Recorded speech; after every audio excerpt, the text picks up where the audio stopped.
Hey everyone, welcome back to Crossroads. As you can see, we are back. It's back. been a minute, Yes, but we yeah. are excited to be able to continue the conversations and dialogues that we've had. But before we jump into today's topic, how you guys been, man? I know it's been a minute, not just for the people listening and watching, but even for ourselves, right? It's been a minute since we've gotten together. But Yeah. anything new? How's everything been? How's 2024 been? Let's say that. It's been good, man. 2024 has been good. Busy. Work has been very, very busy. Did some traveling this year. Yeah. We took a cruise that was September. We went to the Bahamas, so that was my first time to the Bahamas. Nice. Wonderful. Nice. It was fantastic. Nice. I have now caught the cruise bug, so now I want to go on cruises all the time. It's so convenient. It's great. It's so convenient. You don't have to do anything. Literally, you just show up and eat and sleep, and then you wake up. You're like, oh, we're here. I'm here. I'm at a beach. All included. And it's all included. You don't got to get out the shit. No. You can be like, oh, that's nice. Okay. Yeah, it's great. Fantastic. Yeah. So that was great. I went to your hometown or your home state of Texas. Texas, I was down there for my birthday.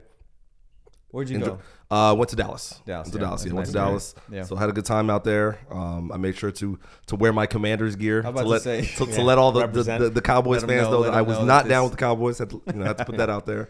But no, it was good to get some traveling in, but also get some work done, accomplish some personal goals as well as some work goals. So it's been good. Nice. That's good. OG, what about you? It's been good, man. 2024 has been a good year, man. Awesome. It's been busy like it always is, but we got like you guys, we got to do a lot of traveling this summer. Did the BAMP thing, and we had the Pathfinder Camporee, which is fun, and so it was a good summer. Did some traveling and just working, and just 2024 has been nice. It's been good. Good. I'm looking forward to next year and some things I want to work on and personally, and it's good. I'm excited.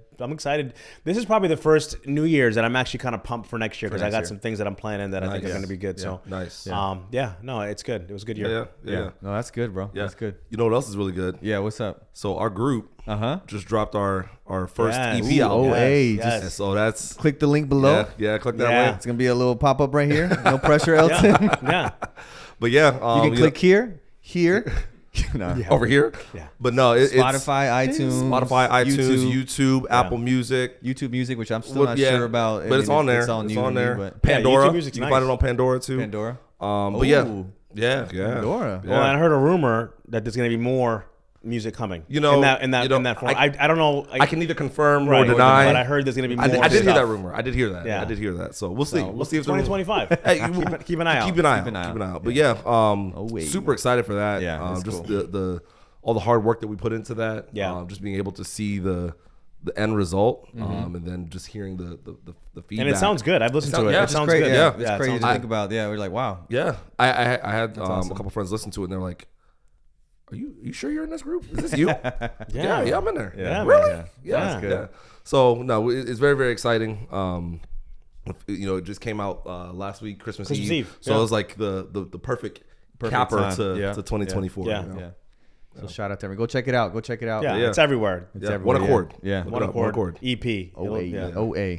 But yeah, my year has been crazy too. A lot of changes. You know, You had a big year, man. Yeah. A lot of changes. Chantal was like, Yeah. we can't do this year again because we changed churches, cities, homes, and had a baby. It's a lot. That's a And lot. it was like, it's been crazy. So it's nice to have like kind of a home base type of thing with, you guys here, a lot of the Pomco's people that we still maintain relationship with. And that's been like nice, constant in between all the change too. But we're having a good time with the church over there, learning, growing a lot. It's different challenges, but it's been fun. But yeah, the main thing has been the baby with Santiago, you know, so it's been awesome. He just came out with a new album too.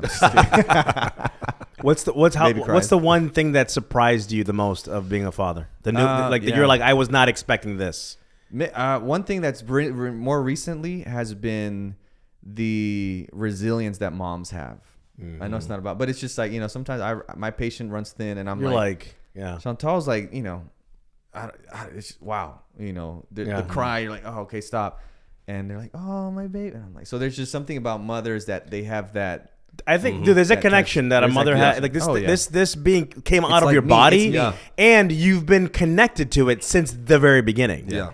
As a father, you're like, oh wow, look, it's growing. Wow, look, it kicked, and you move on, right? Right. It's there. It's been part of them. them. They've carried that baby, Yeah. that egg since they were born. Yeah, so it's a connection. crazy- It's just yeah. different. I don't think we can ever. So I it think can never be that- the same. Yeah. But he's now about to be 4 months. But I think we both agree that month 3 and onwards has been the better time because he's more on a consistent basis, or a schedule. You know him a little bit more, and he's engaging and interacting more. Yeah, that's and cool. he can do little things more by himself now. So it's just fun because now you're like, oh, he just rolled over last week. He's holding the bottle by himself. So things like that, we were like little milestones. Yeah, so it's fun to cool. see that. Whereas before it was like, okay, it was, I guess they sleep so much, but now you're like engaging. He's laughing, he smiles and stuff. So cool. So that's cool. been That's fun. awesome. But that's awesome. it's been it's learning time for sure of what everything changes. Your whole priorities, everything's like okay.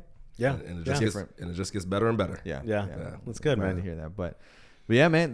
Just like this podcast, it gets better and better. That's it. So It's been a while, man. It's been a while. A minute. I don't even know when was the last time. June. Wow. So it's been 6 months. Yeah. 6 months. It's been busy. life. We've all been busy. But it's kind of been in the background. Like, hey, we gotta do it. We gotta get together. Yeah. Props to Elton for setting us up with this, keeping us on track. And we got a new setup here for those watching on YouTube. Yeah. Check it out. It's a nice little setup here. So as you go to check out our EP, make sure that you check out the video to this podcast. It's a new setup. Yeah, it looks nice. We got some new toys. It's really, really nice. And if you want a place to record, Elton will put his contact info, podcasts, videos, short films, pictures, engagement shoots, whatever you need. He's your guy, man. So for a small fee. For a small fee. It's not gonna be free. But that's what I've been trying to tell E to make a portfolio and just because he does great work. He could be doing some damage. He should be doing. Yeah, I agree. So. But yeah, so this season, which seems like forever ago, but kind of, I don't know what we'll do if this will be the last episode. We'll see. We'll let y'all know. But we've been talking a lot about the church. I think the last one was the impact of small groups, the significance of small groups, and I know OG right before we started, you shared a story of a church, and I think it's a conversation that many people have had when they read, especially the Gospels, and they go into the book of Acts and they see the words of Jesus that are like, all right, my followers, they'll know you are my followers because you love each other, but also because you're going to do wonders, miracles, and all these things. This will prove, in a sense, that you are also following me. Like, things that I've done, you will do things greater. And we're sitting there reading that at home, and we're like, you did a lot of good things, man. Sometimes I miss pouring milk on my cereal. It's like, what do you mean greater? Miracles, and maybe if you're watching, right?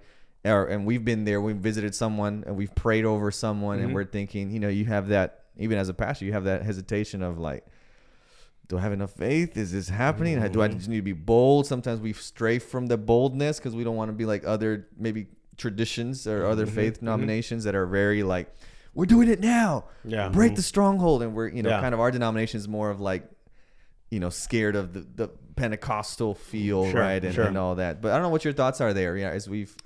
Well, yeah, it kind of started because one of my friends I was talking to a few months ago was talking about his church. It's an Adventist church, that there was someone that was there that was possessed by a demon, and they congregated as a church. They prayed over him, and I don't know what happened after the service, but it looks like the demon may have exorcised the demon. But it's one of those things. I've never seen that in our church tradition ever. Yeah. But you kind of think about it like it isn't like the demon stopped doing their thing, right? But and then you kind of wonder like, what? How does that even happen? How does that even start, right? But it was kind of a different thing to kind of see. Like we just as Adventists, we don't see a lot of that, and that might be a commonplace to other people, in other countries too, right? Yeah, because I think one of the guys that was there was saying, "Oh no, this kind of thing in Jamaica, where this guy was from, it's all the time." The pastors are praying. You know what I mean? It's all the time. So it was interesting to see, but it was a little bit like, wow, I've never seen anything like that. You know what I mean? Yeah. But yeah, when you talk about the Bible saying we're going to do greater things, it's kind of like one of the things like, wow, like there's so much more that I think oftentimes we don't tap into. Yeah. Because of unbelief. Yeah. You know what I mean? And it's like we got to talk about that a little bit more tonight. But how many times do we sell ourselves short in doing what God wants us to do because we just feel like, oh no, I'm just whatever, I'm just Omar, right? Like, and I don't know. It's interesting to talk about. Yeah, that's good. Yeah, no, I think you hit on something. We sell ourselves short. Yeah, I feel like we really do that a lot. And part of it kind of stems from that hesitancy of, is this something that I'm supposed to be doing? Am I am I authorized to do this kind of thing? Right. And I think just in our faith tradition, if you've grown up in this faith tradition, you're kind of taught from an early age, we don't necessarily do things that way. We don't necessarily approach it in that manner. Yeah. And so that is, it's not your comfort zone. You're not comfortable being bold and saying, and you're not seeing it. Yeah, you don't so see then it. you're just like, well, Exactly. I'm not going to be the one that steps out and says, hey, exactly. we're going to do this. And I think there's also like the element where, because of how it's communicated, sometimes we look at other places that or churches or whatever that do things like this, and we're like, oh, it's a facade, it's fake, it's not real. And I think there's elements of that, right? You see some of those, and who knows? He's healed. He's healed. Yeah, they touch it, the person falls, and those are the kind of the videos that people see. Well, you see, they're playing a game, or they're maybe hypnotized in some way. They're in their feels, and it feels like they're like that, but it's not happening. But then you go to the Bible, and it's like, well, the story of what is it, Paul? They would or was it Peter? The napkin of Peter touched someone, and they would go behind Paul, and his shadow was healing. It's just like crazy things were happening. I do think that there is an element of like, we live in a different time now. I wouldn't conflate like Jesus rebuking a cold and saying that's a demon of the cold, because there's times when it's the actual sickness, all right, get rid, or the actual being that's behind that, right? But I think there's an element where now we live in a time where we've advanced in technology or in medicine, right? So praying for some things back then that, hey, there was no other cure for. Civil War time, maybe, hey, an infection, we're going to cut your whole leg off. Right. Now it's like, here, go home. We're going to clean it up, put some stuff on. I'll tell you the story that happened, and I just want to premise that whoever, if you listen to this, right, it's, it helped me to kind of internalize and think through this, right? But I was speaking at an event a couple weeks ago, and it was the last part. It was the evening part, and we were doing a communion part. We had just done foot washing. We're gonna go into. I was gonna share a little bit, and then go into the sharing of the emblems, the bread and the juice. And all of a sudden, a young lady comes up to me, tears, like intense crying. And just like, Pastor, you got to run. Come with me. Now, again, I don't know anybody. These are all, groups of students that are there. And it was a Pathfinder camp. So different clubs. I had never really met anybody. And so they're like, Pastor, come with me. So I'm thinking the worst, right? So this is like, so we're going, it's all dark. We're walking, and there's another group of the same club members that are there. And they're just besides themselves, right? Kind of crying. Oh, man. Emotional. So you don't know what you're walking into. I don't know what I'm walking into, right? And I'm like, okay, what's going on? And so while we're walking, she's like, Pastor, please pray. You got to pray. My dad, please pray, rebuke the devil, this whole thing. And I'm like, what's going on, right? And so we make our way to the little group.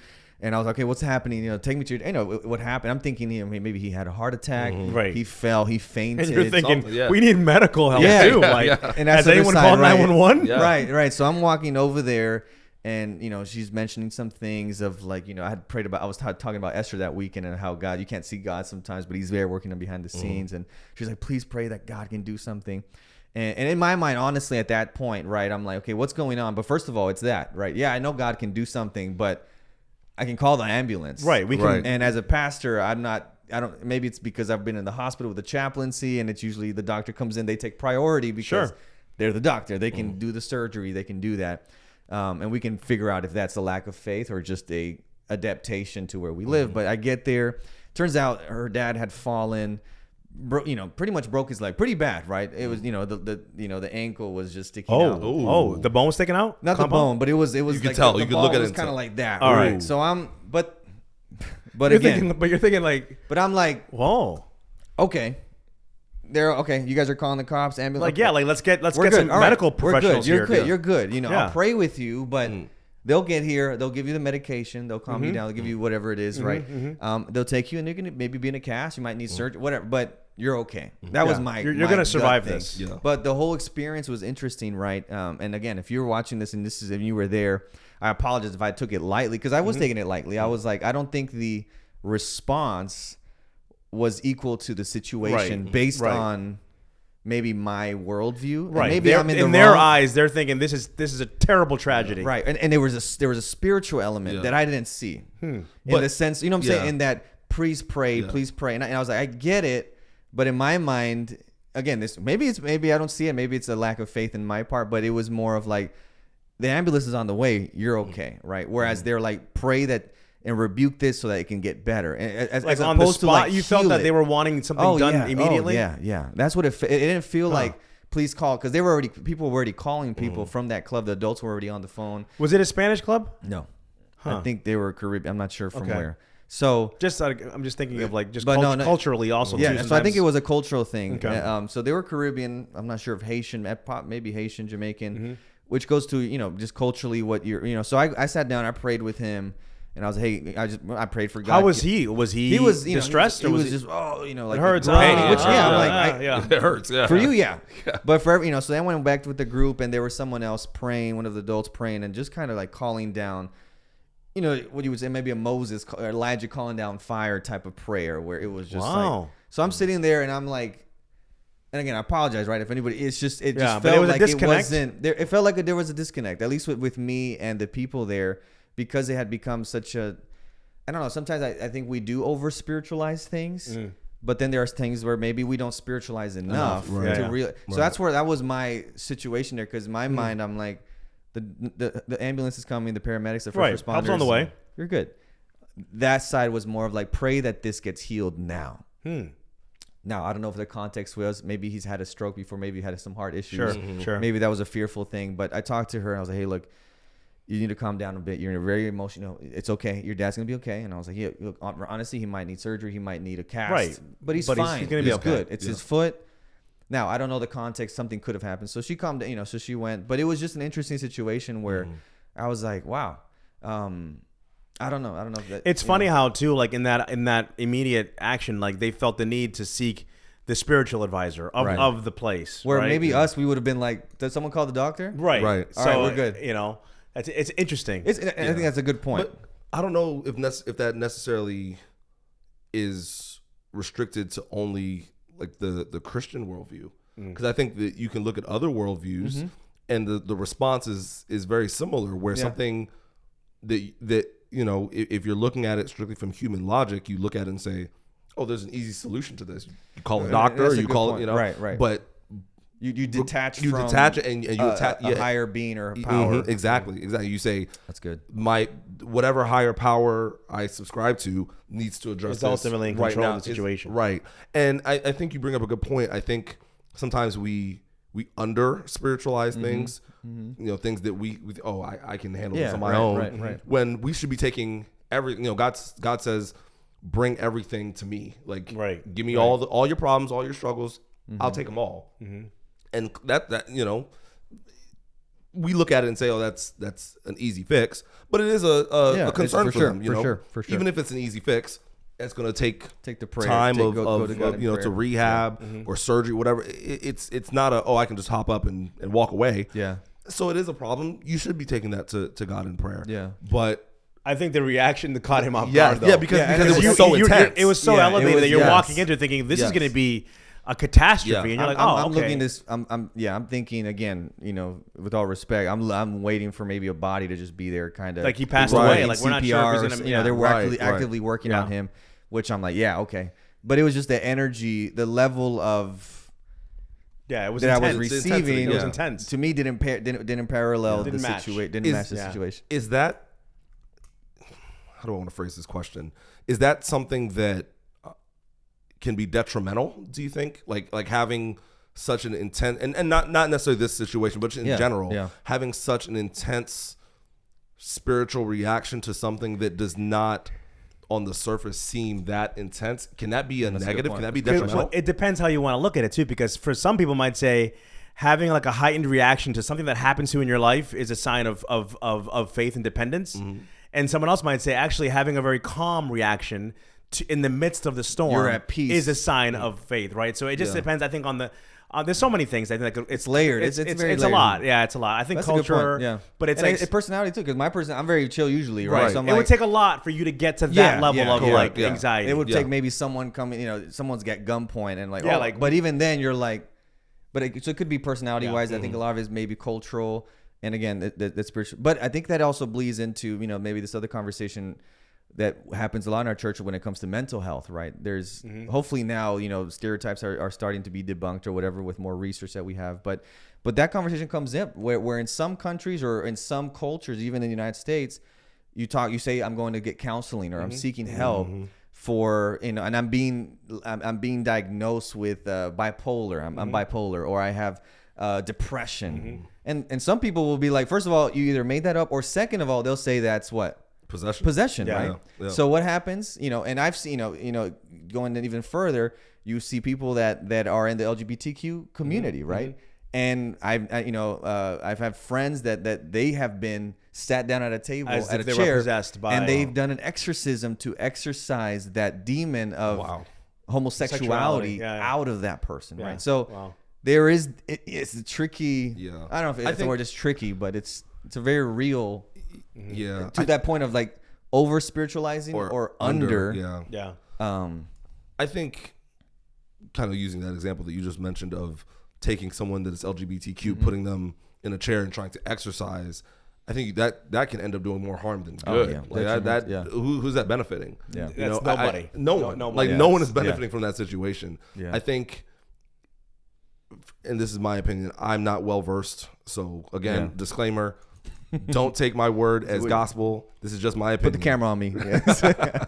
But I feel like for someone to, for there to be an exorcism, the person that is possessed needs to want the exorcism, if that makes sense. Like looking at examples in the Bible, you had, I think of, when Jesus went up on the mountain, and his disciples were at the base of the mountain, and his father comes with his son, and it's like, hey, my son is possessed. He's been throwing himself into the fire.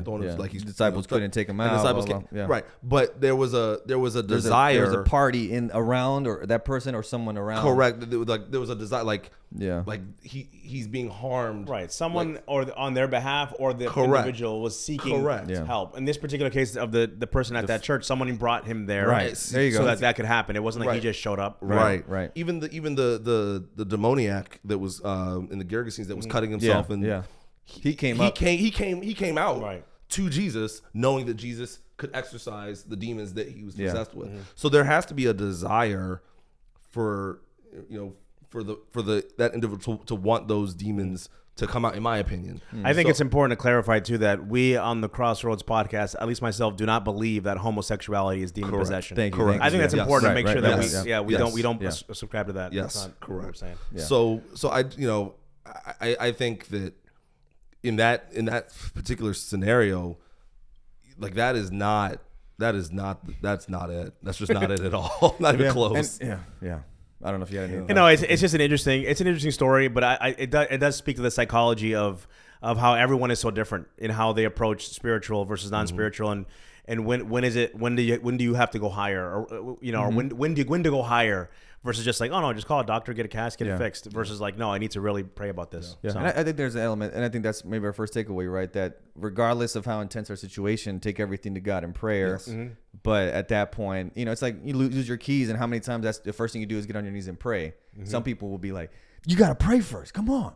Whereas we're like, oh God, I need to go. I always look first, then I pray after. Once you're like, I looked everywhere, I don't know where it is. I can't find it, so let me go to God because I can't find it on my own. So there's that element there. Can't find it on my own. I believe that God has given humanity tools and abilities and capabilities, right? He has given everyone intelligence and the ability to reason and to use logic and make decisions.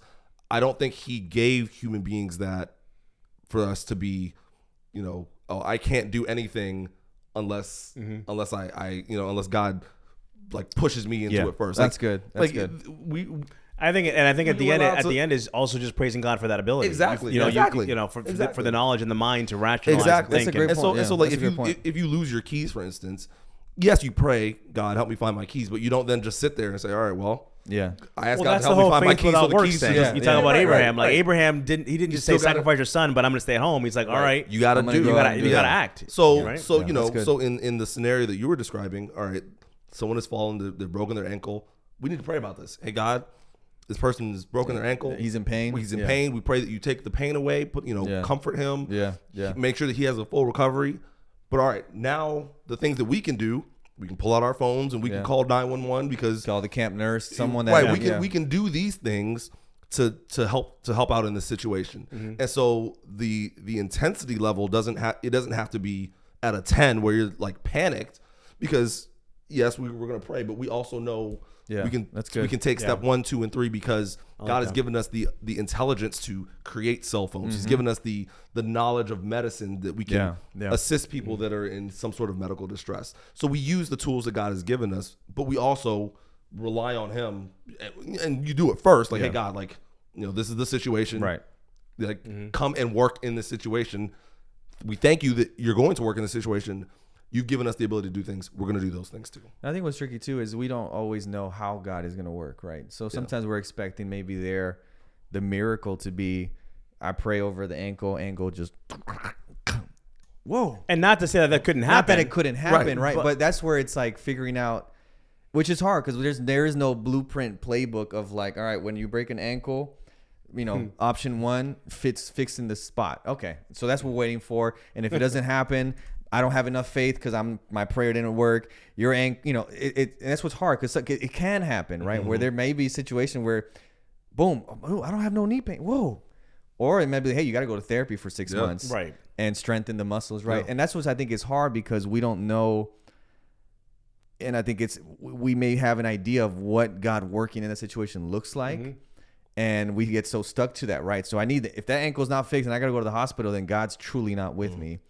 And we don't know what, and that's the tricky part, right? Sometimes Even as a pastor, we operate on sometimes on a human plane. Yeah. And I think there is opportunity, probably more than we realize, to operate at a higher spiritual plane. You know what I mean? Like if that, it's crazy when you talk about the sovereignty of God and when He decides to do something and not. We're watching it's a kind of a spoiler. We're watching The Chosen. Is everybody here caught up on The Chosen? No. What season? What season? You 4. Yeah, I'm not there yet. All right. Well, we'll just talk. I don't know. We'll just talk about this. Like when we talk about all the time, like if we pray, someone dies and someone doesn't, God might have saved this person, didn't save that person. The sovereignty of God, like how He decides when to help and when not to help. Yeah.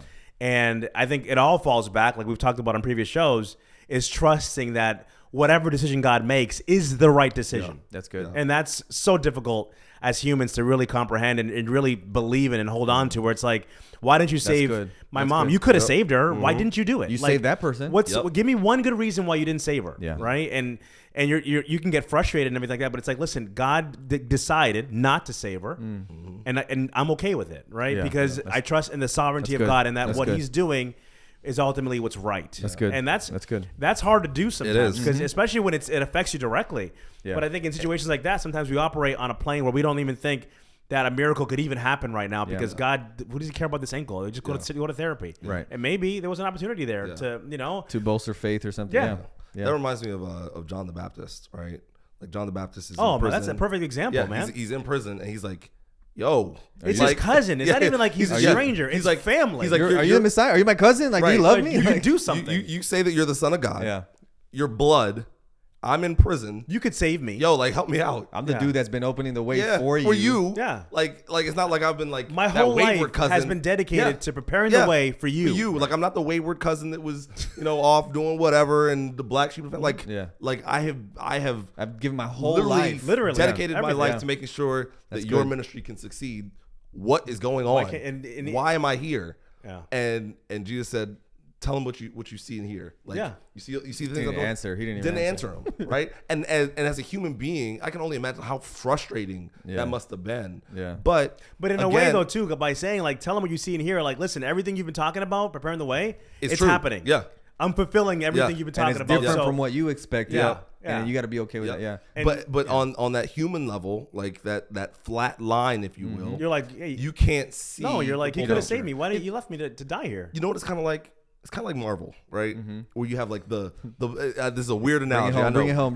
Follow with me. Follow with me. Come on. Pastor Cheryl's bringing us to the Marvel universe here. Come on with this train. So it's like the Marvel universe, right? Where you got all these, you got like the multiverse. You got all these different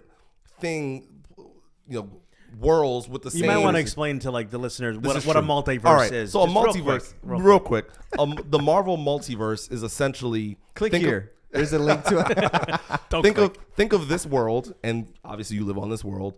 Think that there's a parallel world, a duplicate world where there is a you, there is a if you have siblings, your siblings exist. But you could be You could be But married you're- to someone else. You could be a Correct. different career. Correct. It's It a could be totally different, completely version different of version Cheryl of on you. a It's like different. copy paste Yes. of this world. Correct. 1,000 times. And over. so you could be, for instance, you could be a great person in this world. I mean, you're a paramedic. You're saving lives. You're doing amazing things. But in the parallel world, you're a bank robber. And so all a you villain, do, some kind of you're a bad villain. person. Yeah, all you do is rob banks and torture. Like you're a terrible human being, right? And the world's never. And the worlds never merge, Right. right? And so if you are on the outside of this multiverse looking in, you can see what would happen if things were to merge and how poorly things would play out, right? Similar concept, I think, with God and us. Not that there is a multiverse. I'm not advocating for a multiverse. But There's no multiverse. For those. but God can clarify. see. But God can see. If I allow this to happen, Yeah. it's going to lead to this, which will lead to this. Well, those are which will lead to this. counterfactuals, right? Are those Yeah. counterfactuals? Like I think that's the name for that. Where like, Oh, okay. if you decide to do this, Yeah. God knows what the outcome's going to be. And if you what don't kind of do this, He paths knows what open the up. outcome's going to be. Yes. And if you decide to stay in bed that day, He knows what the outcome's going to be. So those are all, they call them counterfactuals, where God actually knows all the different scenarios based on you deciding to or not do something. Yep. Yeah. And You so know? yeah, and so it's essentially your choice is creating your own personal multiverse, Right. right? Where if you do this, you'll end up in this world and things will play out a completely different way as opposed to if you were in this world and things play out a different way. So sometimes and this kind of brings me some comfort when you're dealing with loss of a loved one. Yeah. You know, God allowed this person to pass. And I believe without a doubt that He has the ability to save that person. Like he could have healed them from whatever ail they had. He could have protected them from, if it was It's not an issue of power. It's not an It's issue not of an issue power. of ability. Not at all. It is I know what this could have led to if I intervened. Right. And you got to trust me. And you got to trust. And so it's tough to see it on that horizontal plane. But if you were able to take that step back and see like a 3D sphere, so to speak, and see how things would have played out, you would understand. All right, I get it. It makes sense. That's one of the beautiful things of being a Christian, is that you allow yourself to trust in someone else that you know for a fact has your best interest that's good. at heart That's as good. the number one priority. That's good. Even if you can't see it now, it gives you something to trust in that says, hey, even though I don't understand what's going on, I trust the one who does. It's like your parents. You know what I mean? You know, as a 5-year-old, you're like, I don't want to eat vegetables. All I want is candy and ice cream. That's Right. it. It tastes good. It tastes great. Yeah. I love it. Every morning when I wake up, I want ice cream, and for lunch I want candy, and for dinner I want pancakes. Yeah. That sounds great in theory, But but not good. Yeah. if you do that on a daily basis, your body's going to be wrecked. And so your parents are like, "No, You're not doing that. You're eating broccoli and spinach. Yeah. you're drinking water. You're going to eat these healthy things." And as a kid, you're like, "Yo, what is wrong with y'all? Y'all don't love me. There's no way you love me Right, because right. you're forcing me to eat things that I don't like, Right. do things that I don't want to do." But as you get older, you realize, oh, y'all had my best interest. Yeah. It's the same. It's the same thing. That's good. You know, in the moment, we're like, yo, God, what are you doing? Like, Yeah. why would you do this to me? Yeah. Or why would you allow this to happen to me? But when we get to the finish line and we look back, we're gonna say, Makes sense. Yeah. I wouldn't have you do it any other way. Yeah, The way you I did like it was that. perfect. I like that. I think one of the most powerful thing we can do that I think many people don't is the realization, like you guys are saying, to be okay with not knowing, right? You Getting know? to that point. Yeah, getting to that point. I think that's brought me so much freedom, and even going through all the schooling, right, in school and seminary and stuff. There's so many things we don't know, right? And what I think what's tricky about, especially our faith tradition, is that we pride ourselves in being people that know and have all the answers. And yeah, but it brings a side to when bad things happen or situations that don't make sense. It's so hard for us to sit there because we're so used to having all the answers. But it's so freeing to be like, I don't know why that happened, right? You know, like I said, I don't know why this person passed away, why I lost my job. And sometimes I think we try to explain it away. And I'm not a big fan of it. You know, there might be elements of like, if your parent would have been alive, maybe something would have happened later on. But my thing is like, I don't know. You don't know. We don't know. And to speculate, God knows. Yeah, and to speculate. But then to speculate, like, and I guess it's trying to bring some peace to your grief. But to me, it just brings so much. God's in control. I don't know why he did this. And it's just so freeing to be able to say, I don't know. I don't know why that happened and why it didn't happen in that way. But yeah, this is a good conversation. So I'm curious to see, do you guys think miracles and exorcism or possession still happen today? I think so. Where we live kind of in this day. Obviously, yeah. I think so. I think it looks different. Okay. So I think demon possession back then, you may have like convulsions and foaming and all that sort of stuff. I think possession still happens today. It just looks different. And that's and so you hear a lot of conversation about kids and just being glued to TV screens and they're just sitting there with like the glazed over looks, like zombies. I think something along those lines can be a form of possession where you are so hooked to something, whether it be entertainment or food or your possessions or drugs or alcohol, whatever it is, that has a hold on you that is so strong that when you need to get up and do something productive, or you need to spend time in the Word, or you need to commune with God, you're like, I can't do it because I gotta do this. That's possession. It looks different, but that it's the principle is the same. So I think it does happen today. Just different. It just looks different. It just looks different. Yeah, I think it does happen as well. I think when we look back into the context of Scripture, so many of the healings and so many of the demonic possession and stuff like that was a radical change in like who was ultimately in control and showing humanity who that was. Up until that point, the devil had been controlling pretty much everything, or was thought to be in control. And Jesus shows up on the scene and he's like, wait a minute. These demons, they're under me.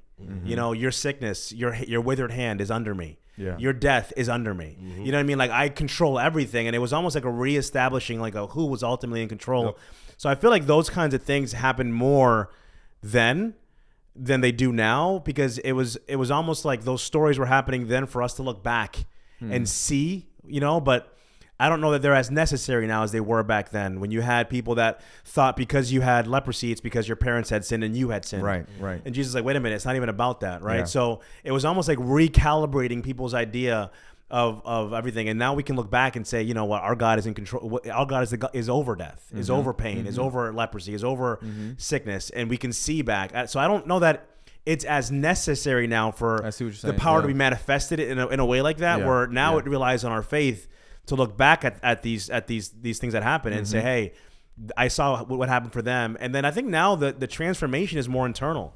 I think now the changes, the miracles that are happening now is when you think about your life today to what it was a year ago, and you see how God's changed your life. That's a miracle that you're now witnessing in your own body. Right. You know what I mean? Because the things that I used to like now I don't like, or the things I used to say I don't say. So I think we're all miracles. I think everyone's a miracle, because your life it should be going in a different direction now that you're with Christ. Right. So it's like the miracles are internal now. Almost, it feels even like. on like a simpler level, like you were just talking about at the beginning of the show, how just watching your wife become a mother and seeing just the patience, like how she can sit there and tolerate the screaming and the crying for it seems like hours on end. Right. That is a miracle. It's a miracle, because it's not. It is not natural or innate to have that type of patience. No, something aggravates us, and we're like, "I'm done. Goodbye. I'm out of here." To be able to sit there and say, "Yeah, this is annoying, but I'm here. I'm here for this. And I'm not going anywhere." That's a miracle. And so it looks they look different, but I think but it exists, and that's not to say, and I don't want anyone to think that we're saying that the miracles of the old days can't happen. Oh no, they absolutely can. Because God's power yesterday is the same today, and it will be the same tomorrow.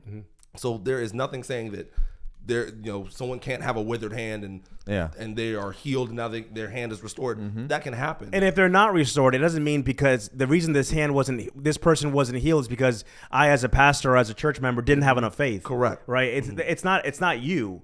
it's God's power, right? Correct. So Correct. You know, and if it doesn't work out to how you or the family say, listen, we prayed for him.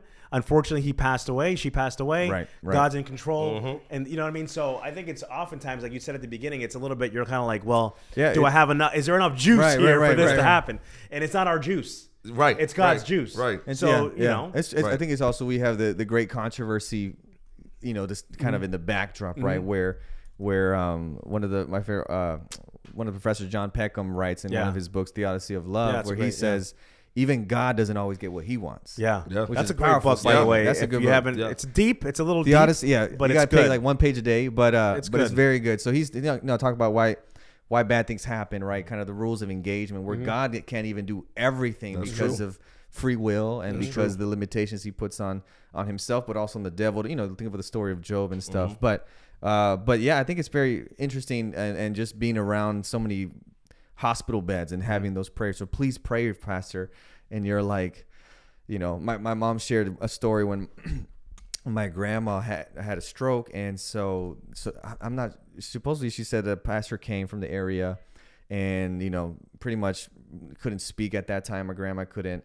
And so he came and prayed, right? And so what the prayer was very strong, you know, God, keep her alive, right? And so my mom somehow makes a correlation. You know, I think she has some validity in it, but it's interesting because my grandma ended up living for another 12 years, but the quality of life was she was bedridden the whole time, couldn't speak, her right side completely no function, and you would look at her and her eyes would tell you like, I'm done, right? But she was super healthy, so unless we starved her to death, right, she wasn't, or gave her more whatever, she wasn't gonna die. Yeah. And my mom would sit back, I remember years later after she passed, and saying, I wonder how much God listened to that prayer and said, okay, you're going to get what you want. We're going to keep her alive. But then you're thinking, did we get what we wanted without knowing that this is not what we wanted? You know what I'm saying? Right. And I don't know how much of that is like, all right, here you go. You know, but it's just interesting because that's what I'm always afraid of, because I don't even know, we're here and this is what we want.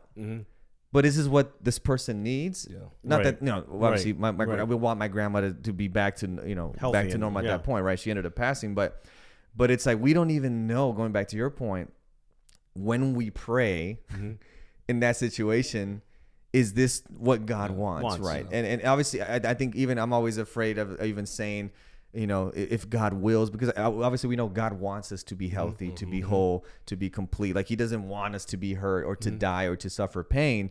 But it's that idea that we just don't know when we pray, what is it that we should be praying for? And I think Romans talks about that, right? That's why we need the Holy Spirit that groans for us, that prays in our behalf, because we don't even know what to pray for, intercedes on our behalf. But I think that's what's tricky now in the day that we live. And I get the calls all the time where, Pastor, come pray.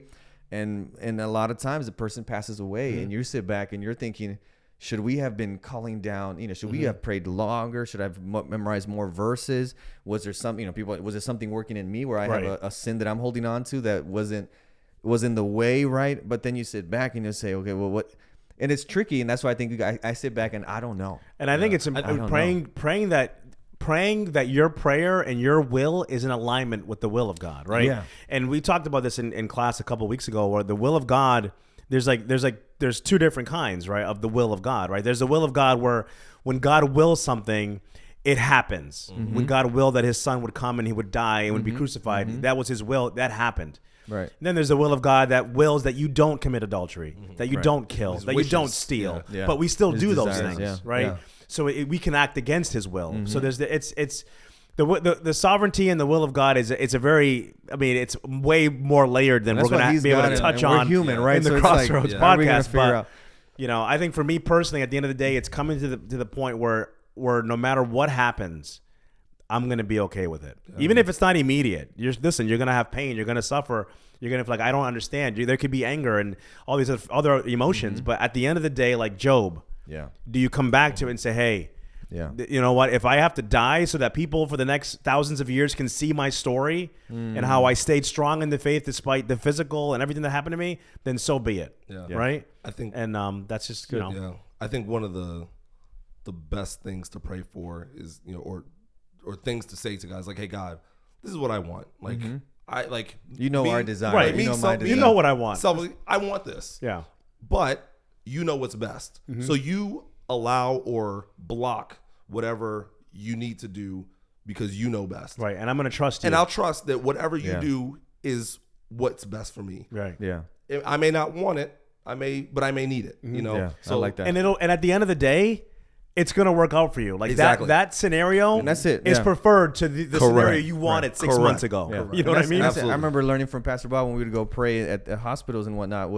It was always like, well, God, healing will come. It's just a matter of when. Yeah. And I love that because it was like it can happen now as we're praying. It can happen in a couple of weeks through going to therapy, going to procedure, or it will eventually happen when Jesus comes back, right? So it's just that idea of like that prayer will be answered. Yeah.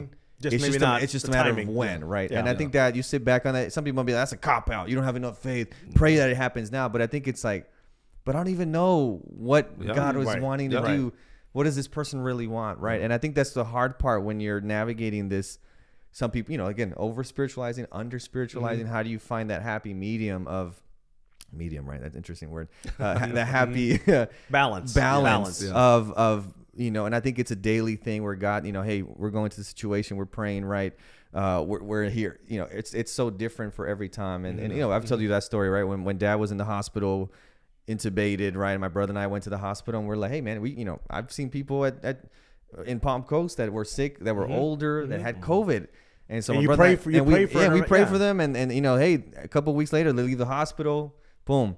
And you go. We went with my brother. We circled the hospital, and we're praying for Dad. And we're like, we truly believe it. We're not there calling down like the fire type of prayer, but we're like, God, you know how much we love Dad. and you can do something. And we know you can do something. And it's always like, but even if you don't, right? It's like Jesus' prayer, right? Your will be done, right? Whatever you think and whatever you see. And so even then, I don't know why my dad passed. I could be like, oh, maybe he would have messed up later in life. How many people, they'll come up with a different. But to me, it's like, I don't know. You And God has helped us manage and get through. But you look back and I don't know. I don't know why my dad, my brother said it was kind of like playing roulette, right? Roulette. And some people got it. Some people in the sense of like died. Some others didn't.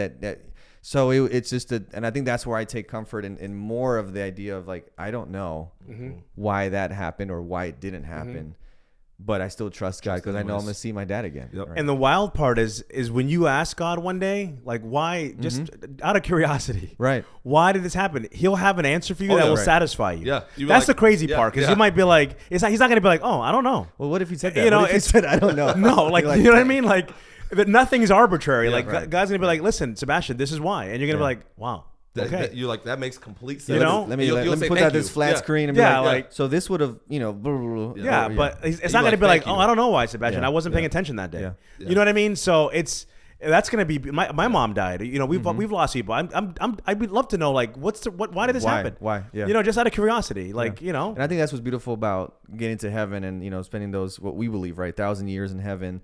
There's a tree there that's for the leaves are for the healing of the nations. So I think there's gonna be a lot of that time of mourning and grieving, positively and negatively in the sense of positive in the sense of like looking back through history and being like, what? And like, oh wow, and sitting with that for a couple of days, weeks, or whatever, and being like, that's why mom passed. That's why dad passed. Yeah. That's why I got cancer. That's why I got cancer 5 times in my life. Like what? Yeah, and being content with it. That's and then at the end, everyone's saying, "Just and true are your ways." Like what you did, you were right. That was you made the best call. And it's interesting that Ellen White talks about John the Baptist in prison. That once the people came back to tell him what happened, angels comforted him, right? Whether that be they were there physically, he saw them or not. But it says that he came to the realization that he was okay, right? That he was at peace, that he had done his thing. But she says that God never leaves his children in any way that they would not choose to go in, should they know the outcome, the end from the beginning, right? And their plan in it, right? So it's just crazy that you sit back and like,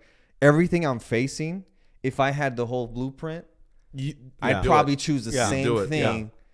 If I had the whole everything, if I knew everything that God knows, I would go through it. And you're like, I would never choose this for myself, right? I would never go through because this much of the thing. And right? So that's what's tricky there. That's the beautiful thing about having a relationship with God, a personal relationship where you build that trust. Where you have like, listen, I know you got me because you had me before and you haven't abandoned me, so you have me today, even though I don't understand what's going on. Yep. And I love that God is not a taken back by our rawness, right? So I know we've all had those situations, right, when we're like, where's my camera? I'm like, God, what are you doing? Yeah. Why is this happening? Right. And so God's not taken aback by those. How dare you question me? Right. It's right. like, Sit down. No. It's like, no. Share what you feel. Yeah. Tell me. And I think that's what God is wanting from us in those situations. Right. And say, God, I don't know what's happening, or maybe in the post matter, I don't know why that happened, or why you allowed it, why you didn't intervene, or why you intervened in the way that you did. I'm frustrated. I'm really mad. I don't feel like praying right now. I don't feel like talking. I think that's a place, I was talking to someone this morning where they felt the same situation. This year has been really tough for them. They've had, high times, but just a lot of different stuff going on. And they're like, they were with their mom yesterday, and they were like, well, let's pray. And she's like, I really don't want to pray. Yeah. I don't want to talk to God. And I was like, I think that's a really precious place to be in, that God really wants to be and speak into that. But just be real with God about it. Don't stray and I'm not going to, just be like, I don't know what to say, God. I'm upset. I'm frustrated. But being real. That's a better place to be than apathy or not even considering and talking to God, where I was like, no.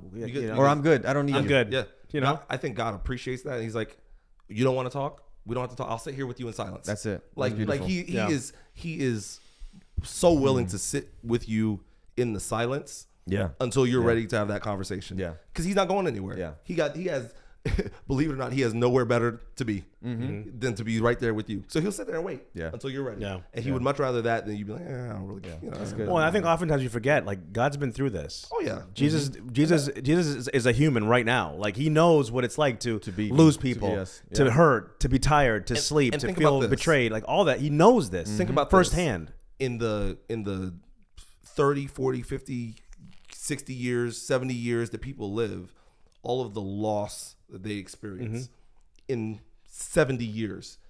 God has existed forever. He has seen the very first human that with everyone. And every single human being he's since the beginning of time. Loss. Since the beginning of time, he has seen every single death. Every one of them. Everyone. And he's not immune to it. His heart isn't like made of steel where he doesn't feel he's it. Numb to it now. He's Every numb to it. Yeah. No, single one he feels. Yeah. And we think that we go through a lot of pain and that we have a lot of suffering. It ain't nothing to what he has to deal with. Like, if you really take a step back and think about it. Right. Just think about how many, I don't even know what the stat is. Maybe E can find the stat and put it in a little blurb on We're the putting a lot of stuff on. I want one to pop up here. Here. But like, just think of the amount of people that die every day. Yeah. Just in a day across the world, how many people die, and then take that, every day for a year, 365 of those, and then take those years and put 100 of them, and that's just 1 century. And how many centuries have gone past? Right. Yeah. Like, that's insane to think about. Yeah. And he feels every one of them, and the pain doesn't get any lesser. It doesn't lose its impact. It hurts just the same. And he sees them all as his children. All of them as his children. Crazy, right. And so when we come to him, we're like, yo, God, like, I'm hurting. He has every he's like, get authority. In line. He's like, I know exactly. That's it. And even another layer, never mind the fact of the physical death, the pain of people who don't choose. Yeah. The free gift that he offers. Kind of like a father. You see what I'm saying? Like, it's not so much like the physical death, because I can bring you back. Right. It's the ones that die without ever choosing him. The free, I did this for you. Like, it's free. Just take it. Yeah. You know what I mean? That's almost even another layer of pain, knowing that you lost a son or a daughter, and they rejected the gift that you offered. You know how we have that too, right? When it's like, what else could I have done? Right. I did everything. I did everything, but I mean, and that's just, I think the heart of God is just, it's amazing. I think that's what can help guide us through these times. So again, to kind of that tie it all in, we do believe miracles happen. We believe the devil and his demons are active as much as they were before, but at least where we live in our context in the United States, it may look different, right? If you go to some other countries, you might still see the foaming of the mouth, the living among the grave, whatever it is. But now it's in a different format. And I think the devil does that purposely because he knows maybe that acting like the zombies doesn't always work here. But he has us in chains or in bondage to other stuff in other ways, right? So it's being mindful of that, and the beauty that God can free us from that. Yep. But it goes back to what we've been talking about. It's praying for discernment and wisdom for every situation that we face, knowing that we don't even know what we're praying for sometimes. Is this a demon that's tormenting them with sickness, or is it your eating habits? Right. And should you be eating and exercising? Right. So it's just so hard because.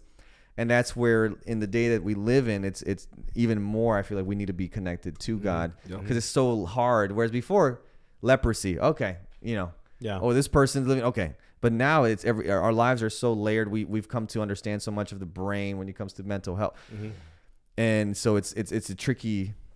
Tricky thing to navigate. Yeah. But great combo. Good stuff, Great combo. man. Yeah. Good stuff. Good stuff. If you guys have any conversation that you would like to continue or any comments on this, or you want to say, hey, OG, what you said we don't agree with. That's okay. That's okay.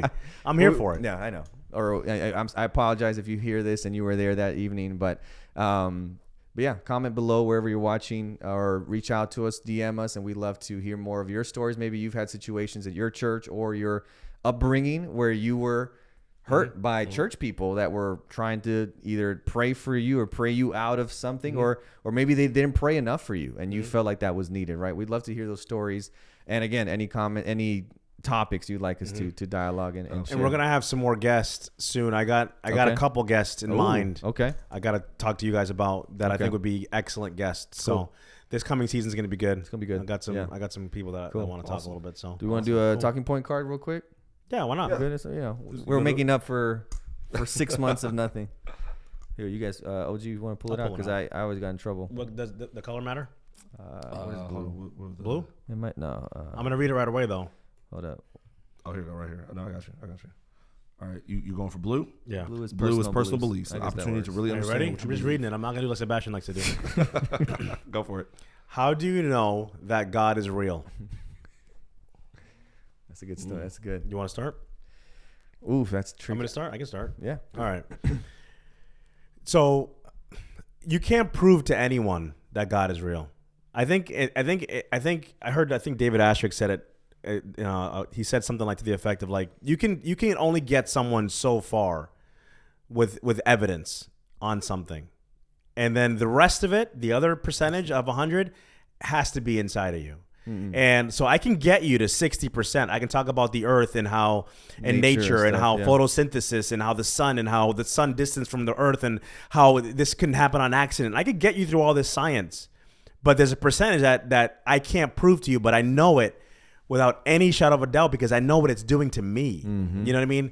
And I think that's why it's so important to have a personal relationship with God, because you'll know God is real because you see the evidence in your own life. Yeah.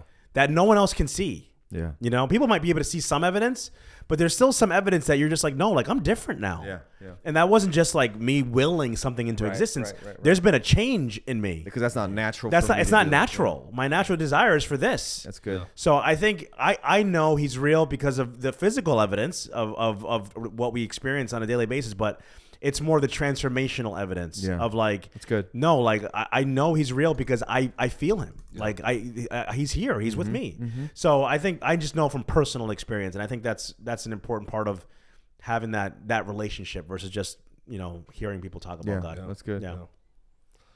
I think personal experience, just kind of knowing and seeing what God has done for me, seeing how He's worked like in my parents' lives, just growing up with my parents. My parents,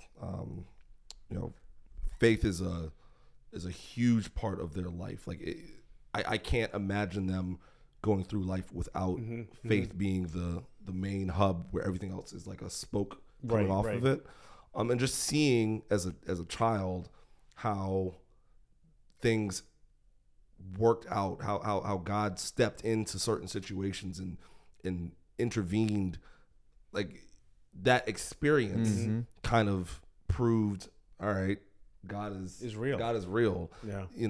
And like you said, it's hard to convince somebody else of that without them living it. You just have to experience it. Really, you can talk through the science of it, and obviously you're gonna have people that are gonna use that same science to try and dispute it and present a different point of view.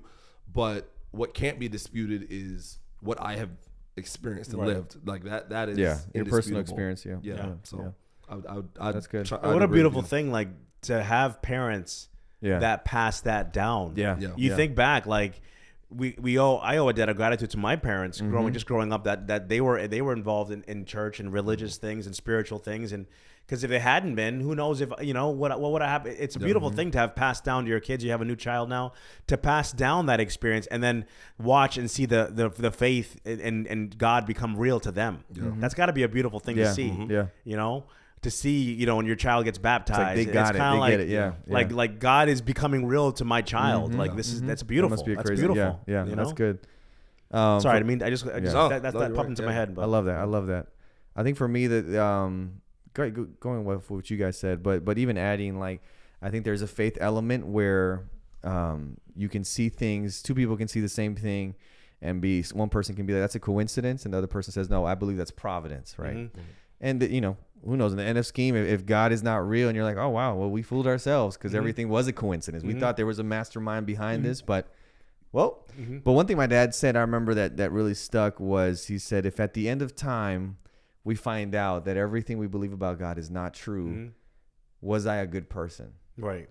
Did I change, and was I a good human, right? How did I live my life? And I always stuck with me because, when you're young, he would always ask it, but I think looking back now, even if it turns out that everything we believe in about God, about heaven, is not real, but you're like, but I lived a good life. I may have not done what you lost nothing. I lost nothing. What do you have to lose? And I feel fulfilled. I feel like I'm walking with a purpose. Like there is a person, a being that is listening, that is working on my, when I look back and stuff. But I think, like he would say, at the end of time, if it wasn't true, was I still a good person, right? And I think even now, as an adult, now as a father, as I look at even the teachings of Jesus, and I look at how countercultural they are and how powerful they are into just making a more beautiful society, I'm like, man, this is awesome. Like, if God isn't real, this is making us into better humans towards each other, and it's and so just to be like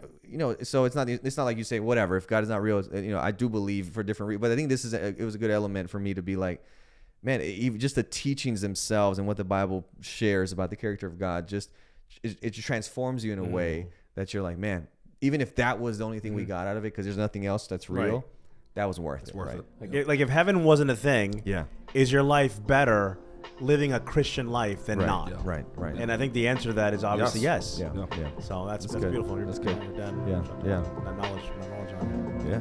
Pass it on. So, well, thank you guys. Thanks for tuning in. Again, wherever you're watching or listening, smash that like button, like the youth say. The youth. Smash that like button and subscribe and share it with someone and say, hey, check out these guys. They're having good conversations. Hopefully you can be a part of it too. And don't forget to check out One Accord EP, Spotify, YouTube Music, Apple Music, Pandora, everywhere, Shazam. Look, hey, I Shazammed this. It's there. And we show up. We there. What about like Alexa or Siri? We're big time now. I haven't probably tried. the same. I would assume it's the same. I haven't tried that yet. Or Napster too. You're right. Hey, LimeWire. Find us on LimeWire, FrostWire. But you gotta check us out there too. You don't gotta download anymore. You can just get it for free on Spotify. You can get it for free. But thanks, guys. We'll catch you all in the next episode. Hope you have a great end of the year. Happy New Year. And we'll see you in 2025. All right. Peace out. Peace out.